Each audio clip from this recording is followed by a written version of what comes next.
आज का दिन बहुत खास था। तीसरी कक्षा के सभी बच्चे सुबह सुबह स्कूल पहुंचे थे।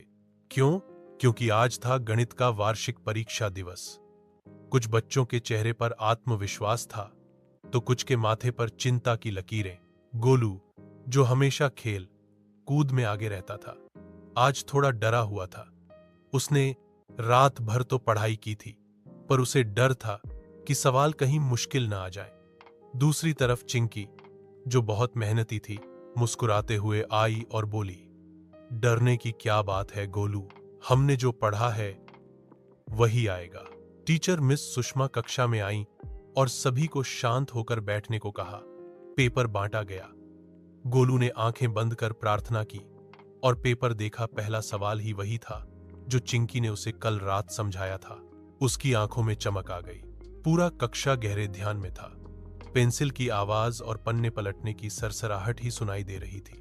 बबलू, जो अक्सर शरारत करता था, आज बहुत गंभीर था। उसे याद आ रहा था कि मां ने कितनी मेहनत से उसे पढ़ाया था। जैसे जैसे समय बीतता गया, बच्चों के चेहरे से डर हटता गया और आत्मविश्वास झलकने लगा।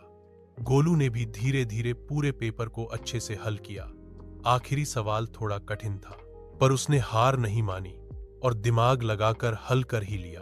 जब घंटी बजी और टीचर ने पेपर इकट्ठा किए, तो सभी बच्चों ने चैन की सांस ली। बाहर आकर सब एक दूसरे से सवालों पर चर्चा करने लगे। मुझे तो सब याद था, चिंकी बोली। अरे वाह, मुझे भी लगभग सब आ गया, गोलू मुस्कुराया। बबलू बोला, मां की दी हुई टिप्स काम आ गईं। अब तो मैं रोज पढ़ाई करूंगा। टीचर मिस सुषमा बाहर आई और बोली, बच्चों, याद रखो, परीक्षा सिर्फ अंक पाने का जरिया नहीं है। यह हमें सिखाती है कि मेहनत, आत्मविश्वास और ईमानदारी से काम करने का क्या मतलब होता है।